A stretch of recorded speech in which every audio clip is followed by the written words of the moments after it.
Dan pemirsa, berikut pernyataan dari Kapolri Jenderal Tito Karnavian terkait penangkapan pelaku perampokan di Pulau Mas, Jakarta Timur. Tapi saya mengapresiasi kerja keras dari jajaran Polda Metro Jaya, didukung dari Mabes Polri, karena tadi beberapa waktu yang lalu, beberapa jam yang lalu, kita sudah dapat informasi dari Polda Metro Jaya, dari 4 pelaku, 2 pelaku sudah tertangkap oleh Polda Metro Jaya. Kok nggak ada tepuk tangannya nih? Tepuk tangan dulu lah. 2 tertangkap ya, dan 1 diantaranya laporan dari Kapolda tadi karena melawan tertembak, kemudian kehabisan darah. Saya mendengar informasi 1 meninggal dunia, 1-nya lagi selamat. Yang 1 bernama Ramlan Butar-Butar, yang kedua adalah Erwin Situmorang. Tadi di media saya sudah diekspos juga. Belum detailnya saya kira Bapak Kapolda Metro Jaya yang akan menjelaskan. Tapi intinya saya menghargai kecepatan langkah dari teman-teman Polda Metro Jaya, karena ini kasus yang menghentakkan kita di tengah suasana ibadah Natal. Meskipun kasusnya adalah kasus mungkin dianggap common crime, kejahatan biasa, perampokan, tapi jumlah korban yang cukup besar, 6 orang meninggal, itu menghentak kita. Tapi kesigapan dari Polda Metro Jaya hanya dalam waktu 1 hari bisa mengungkap, saya anggap luar biasa. Kenapa? Karena berangkat dari zero, bukan tertangkap tangan, tapi murni dari pengembangan kemampuan mengolah tempat kejadian perkara. Kemudian kita juga melihat mereka berhasil untuk meretrieve data dari CCTV dan lain-lain. Ini juga luar biasa. Dan ini saya kira menjadi wake up call juga bagi kita. Dulu kasus Tamrin, bom Tamrin, kemudian kasus yang ini, itu banyak yang terungkap dengan adanya CCTV. Ini saya kira menjadi warning kita ke depan. 2017 salah satunya lah yang harus kita perkuat adalah digital security. Digital security, ada 4 macam security yang dinilai menurut kriteria internasional dalam mengamati security suatu tempat atau daerah atau negara. Yang pertama disebut personal security. Selamat sore, Ahmad. Selamat sore. Ya, Ahmad, mungkin Anda bisa ceritakan kronologi penangkapan yang dilakukan polisi tadi sore seperti apa? Ya, jadi tadi sekitar pukul 3 menurut informasi yang dihimpun, ya kan, itu ada sekitar 10 anggota kepolisian diduga dari Polda Metro Jaya. Nah, itu mereka menyergap buah kontrakan yang di situ mengontrak 1 orang tersangka yang namanya Butar-Butar. Ya, di situ dia ngontrak selama 1 tahun.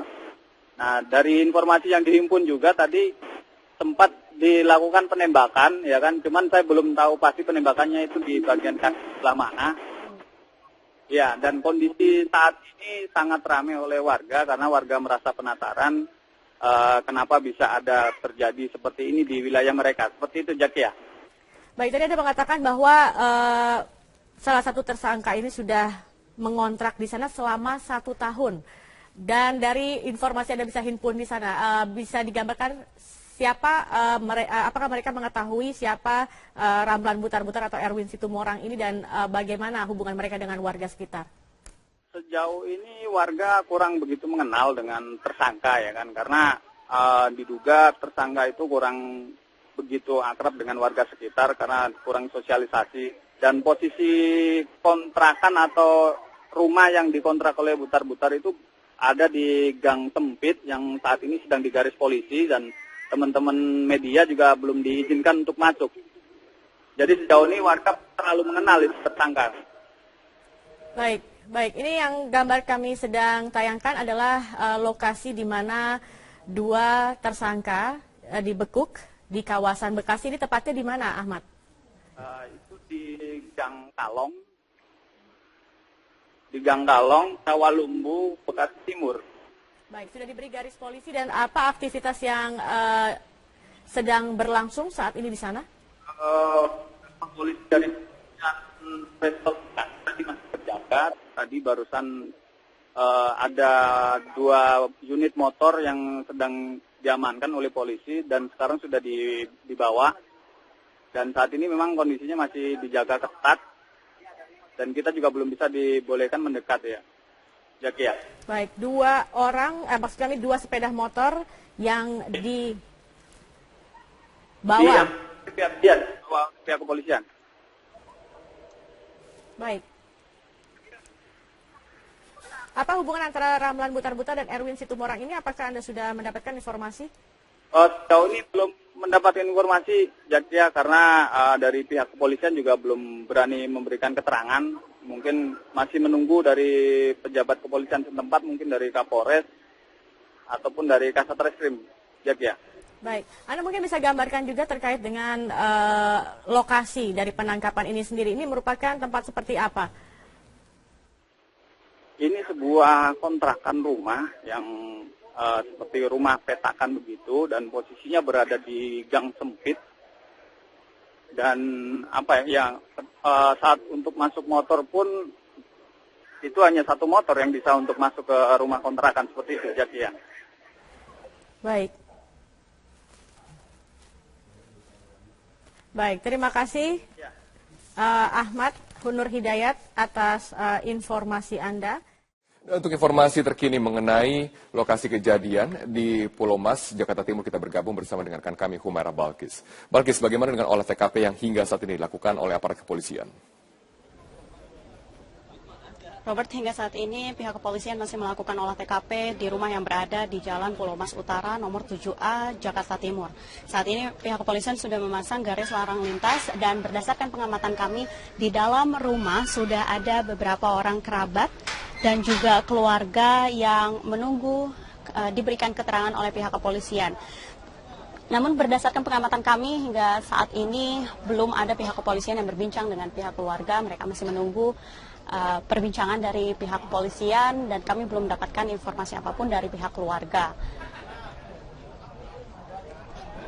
Dan untuk keadaan di sekitar lokasi kejadian saat ini terus dipenuhi oleh warga sekitar yang datang karena bersimpati atas kejadian yang menimpa satu keluarga yang berada di dalam rumah ini. Informasi yang kami dapatkan saat ini seluruh korban luka dirawat di Rumah Sakit Kartika Pulau Mas, Jakarta Timur, termasuk untuk 2 orang pramuwisma yang dibawa yang menurut keterangan dari salah satu tetangga yang tinggal di sekitar sini. Salah satu dari 2 pramuwisma itu bekerja belum lama untuk pemilik rumah ini. 1 orang korban luka berusia 13 tahun yaitu Zanet Kalila Azaria yang merupakan itu juga sudah dibawa ke Rumah Sakit Kartika Pulau Mas untuk mendapatkan perawatan. Kami belum mengetahui keluarga siapa saja yang berada di dalam, kerabat siapa saja yang berada di dalam karena berdasarkan informasi yang kami dapatkan, tidak hanya pemilik rumah yang tewas dalam kamar mandi yang berada di dalam rumah ini, tetapi juga salah satunya merupakan teman dari anak korban dan ada juga pengemudi pribadi dari keluarga korban. Selamat malam, Anda menyaksikan News Update pukul 19 waktu Indonesia Barat. Saya Valerina Daniel. Pengurus Pusat Perhimpunan Mahasiswa Katolik Republik Indonesia (PMKRI) melaporkan Imam Besar Front Pembela Islam Habib Rizik Syihab ke Polda Metro Jaya. Habib Rizik dilaporkan terkait dugaan penistaan agama yang dilakukan dalam ceramahnya di Pondok Kelapa, Jakarta Timur pada 25 Desember. Dengan membawa bukti berupa rekaman video, sejumlah mahasiswa dari pimpinan Pusat Perhimpunan Mahasiswa Katolik Republik Indonesia atau PPPM-KRI mendatangi kantor SPKT Polda Metro Jaya. Mereka menilai tindakan Habib Rizik sangat intoleran terhadap keberagaman yang berada di Republik Indonesia. Ketua Umum PPPM-KRI, Angelo Wakekako, berharap pihak kepolisian segera menindaklanjuti dan memeriksa Habib Rizik. Mereka juga melaporkan Ahmad Fauzi dan Sayarea sebagai pemilik akun yang menyebarkan video atas pelanggaran Undang-Undang ITE. Hari ini pengurus pusat Perhimpunan Mahasiswa Katolik Republik Indonesia, kita melaporkan 3 terlapor hari ini. Yang pertama, Saudara Habib Rizik Syihab terkait dengan dugaan penistaan agama, khususnya kepada umat Kristiani pada ceramah beliau di Pondok Kelapa pada tanggal 25 kemarin yang menyatakan bahwa kalau Tuhan itu beranak, terus bidannya siapa? Dan di situ kita temukan banyak gelak tawa dari jemaat terhadap apa yang disampaikan oleh Habib Rizik tersebut. Jujur, sebagai Ketua Umum Perhimpunan Mahasiswa Katolik Republik Indonesia, kami merasa terhina, merasa tersakiti dengan ungkapan kebencian yang dilakukan oleh Saudara Habib Rizik Syihab ini. Dan ini sebenarnya mencerminkan terkait dengan tidak adanya toleransi terhadap keberagaman yang ada di Indonesia yang selama ini dipupuk oleh para leluhur kita dan juga oleh menjaga soliditas kawan koalisi tadi, Pak Syamsuddin harus menyatakan selain kekuatan-kekuatan partai politik, hal yang kemudian kekuatan yang perlu dikhawatirkan atau perlu menjadi highlight atau perhatian bersama adalah kekuatan organisasi masyarakat. Ini terkait dengan event apa? Iya, sebetulnya banyak event sebetulnya. Ada pilkada, ada segala macam. Jadi sebab organisasi kemasyarakatan inilah yang punya konstituen, yang punya pemilih. Jadi basis elektoralnya di sana. Oleh sebab itu kekuatan organisasi kemasyarakatan itu menjadi signifikan. Makanya kita lihat fenomena 4 November, fenomena 2 Desember dan sebagainya, aksi massa yang luar biasa itu ya. Itu kan diorganisasikan oleh organisasi masyarakat. Kalau kita lihat keberhasilan Jokowi dalam melakukan manuver, lalu kemudian juga berasimilasi, kemudian menggabungkan kekuatan-kekuatan oposisi, tapi sekarang ada kekuatan baru. Apakah hal yang sama bisa dipraktikkan oleh Jokowi atau apa yang harus dilakukan? Iya, memang Pak Jokowi ini sudah hampir selalu politiknya tidak terduga gitu. Nah, dalam konteks ini bagaimanapun kemampuan beliau untuk dalam tanda petik ya mengelola dan juga menjinakkan ormas ini akan sangat menentukan. Nah, 2 basis utama kekuatan ormas itu kan kita tahu NU dan Muhammadiyah. Tapi selain yang 2 ini kan belakangan ini muncul banyak sekali yang aneh. Memang jadi diperhatikan juga ya. Betul, yang bahkan bagi saya ya aneh-aneh juga gitu ya. Sebab tidak memiliki basis historis atau basis kultural sebagaimana NU dan Muhammadiyah. NU Muhammadiyah itu sebelum Indonesia merdeka sudah ada.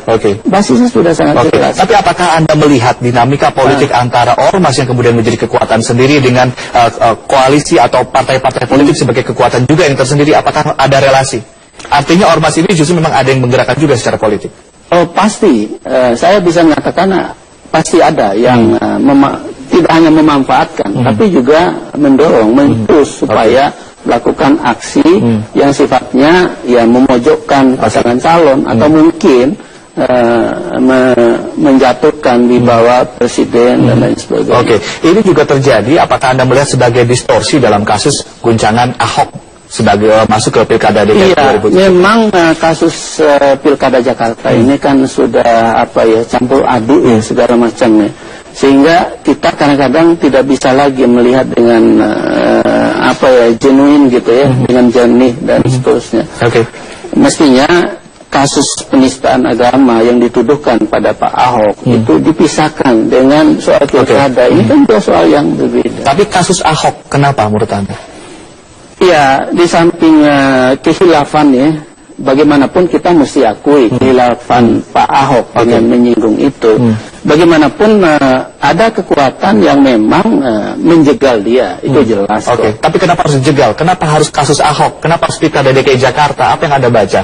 Ya, bagi saya sangat jelas, sebab Ahok ini menghabisi segala bentuk mafia di Jakarta. Ada spekulasi yang menyatakan bahwa ini rentan untuk 2019 juga, tadi menjadi patokan penting 2019. Bisa jadi, tidak mustahil. Jadi Ahok ini kan menyikat koruptor, menyikat segala macam yang menghambat pembangunan lah semacam itu. Sehingga banyak pihak yang merasa kepentingannya ya disingkirkan oleh Ahok. Saya pikir poin pentingnya di situ, bukan semata-mata soal penistaan agama, tapi banyak pihak yang merasa dirugikan kalau Ahok itu berkuasa. Oke, termasuk kita bicara lawan politik Ahok di Pilkada 2017 mendatang ada dari Demokrat. Begitu Anda tadi sempat menyinggung di segmen sebelumnya bahwa patokan atau Pilkada 2017 ini menjadi patokan sikap Demokrat 2 tahun ke depan. Ini gimana kalau misalnya memang Agus Silvi menang, artinya akan seperti apakah sikap Demokrat terhadap pemerintah? Jika Agus Silvi tidak menang, apa yang akan jadi arah dari Demokrat ke depannya? Ya, kalau Agus Silvi menang dalam Pilkada Jakarta yang akan datang, tentu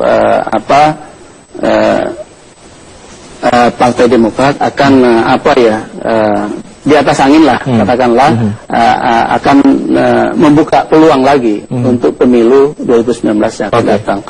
Artinya akan tetap menjadi koalisi?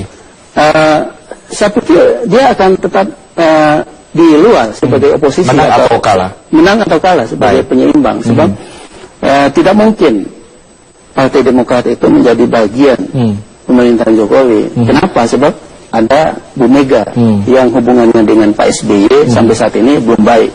Baik. Artinya ketika Anda bilang bahwa ini menjadi patokan 2019, Agus akan maju di 2019 jika memang bisa memenangkan Pilkada DKI 2017 begitu? Enggak lah. Kalau Agus maju ya belum lah, mesti jauh. Saya pikir itu semacam bargaining bagi Partai Demokrat untuk menghadapi pemilu 2019. Tapi posisi Demokrat saat ini apakah menguntungkan dirinya nanti di Pilpres katakanlah dan juga Pileg 2019? Tentu sebab ini kan jangan lupa momentum pilkada itu adalah kesempatan untuk mendapat simpati publik, mendapat dukungan elektoral yang lebih luas dalam pemilu 2019. Itu betul-betul dimanfaatkan oleh semua partai politik kita, termasuk Partai Demokrat. Sebab kita tahu hasil pemilu 2014 itu anjlok sekali, dari posisi nomor 1 menjadi nomor 4. Oke. Ini Demokrat satu hal. Kemudian hal yang lain adalah tadi kita mengatakan bahwa memang patokannya ada di Pilkada DKI Jakarta. Belum Pilkada DKI Jakarta sudah terlihat kepentingan-kepentingan politik yang ada di koalisi berbeda-beda. Nah, ini kemudian apakah ini juga ancaman rapuhnya koalisi beberapa tahun ke depan? Saya pikir koalisi politik dalam skema presidensial sebagaimana saya kemukakan tadi memang sangat cair, sangat fluid, sehingga kapanpun atau partai apapun itu berpotensi untuk kadang-kadang masuk, kadang-kadang meninggalkan koalisi. Potensi itu tetap ada, selalu ada. Apalagi tidak ada semacam MOU di antara presiden dengan partai politik. Soal kemudian manuver presiden, harus apa yang dilakukan untuk kemudian bisa meredam distorsi politik seperti yang Anda katakan dari kekuatan-kekuatan ormas ini? Apa yang harus dilakukan? Saya pikir yang paling penting bagi presiden kita adalah konsisten dengan visi nawacita itu, mewujudkan itu. Kalau itu bisa diwujudkan, Pak Jokowi bisa membangun koalisi yang tetap solid. Termasuk dengan ormas bisa dirangkul atau mungkin bisa dihadapi dengan efektif? Saya pikir secara teori ya akan demikian. Siapapun tentu akan mendukung ya, kalau pemerintah itu betul-betul konsisten mewujudkan keadilan, mewujudkan kesejahteraan. Pak Samsudin, satu pertanyaan terakhir dari saya. Jika Ahok terpilih atau dinyatakan tidak bersalah dan juga terpilih menjadi Gubernur DKI Jakarta, ataupun ketika Ahok dikatakan bersalah dan juga tidak maju ke pilkada, apa untung ruginya untuk Presiden Joko Widodo?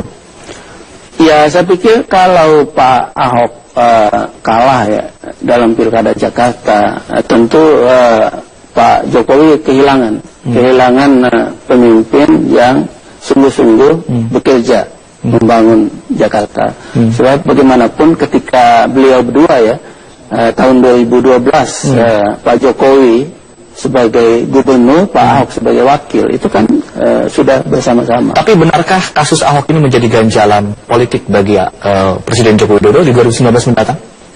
Saya pikir tidak juga. Mungkin ya sebagian kecil, tapi sebagian besar tidak. Kenapa? Sebab Pak Jokowi kan punya komitmen untuk mewujudkan nawacita itu, sehingga kalau itu bisa diwujudkan, kasus Pak Ahok itu akan dilupakan. Bagaimanapun akan dilupakan tahun 2019 yang akan Baik, Pak Syamsuddin Haris, sebelum kita menutup perjumpaan kita, perbincangan kita, selain hal yang tadi kita bicarakan, ada catatan-catatan penting apa nanti di tahun 2017? Ya, catatan kita yang penting di tahun yang akan datang adalah bagaimana mengelola dan mengawal demokrasi kita itu supaya terjaga, supaya tetap menjadi bagian dari kehidupan kolektif bangsa ini. Yang kedua adalah bagaimana keberagaman, kemajemukan juga dikelola dengan baik. Nah, pemerintah selaku pemegang mandat dalam politik mesti memiliki kebijakan yang makin baiklah dalam soal ini. Baik, terima kasih Pak Syamsuddin Haris telah sharing dan juga menganalisa apa yang akan peta politik di tahun 2017 mendatang. Terima kasih sekali lagi dan pemirsa. Demikian bincang-bincang kami dan sekaligus menutup perjumpaan kita di Kaleidoskop Politik 2016. Saya Ade Mulia mewakili rekan-rekan yang bertugas mengucapkan terima kasih atas perhatian Anda. Sampai jumpa.